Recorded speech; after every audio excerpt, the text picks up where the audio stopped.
जईबू ससुरवा गोरी दे द जहरिया थोड़ी गाड़ी के करे जहामा चल जईबू चुपे चोरी बचपन के प्यार हमार अखिए के सोझा जाता दुल्हा क संगे खुश रहबू बुझाता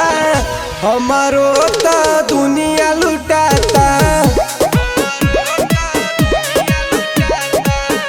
हमारो तो दुनिया लुटाता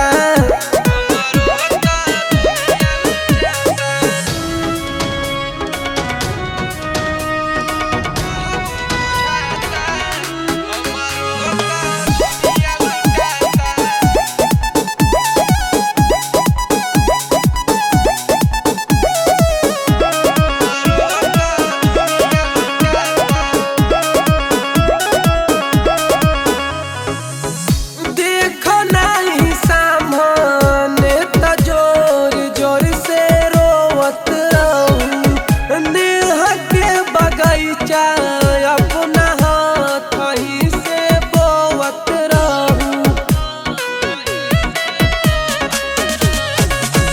देखो नहीं सामने त जोर जोर से रोवत रहूं नेहा के बगीचा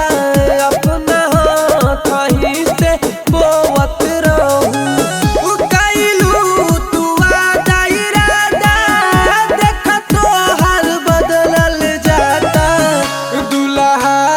संगे खुश रहबू बुझाता हमारो तो दुनिया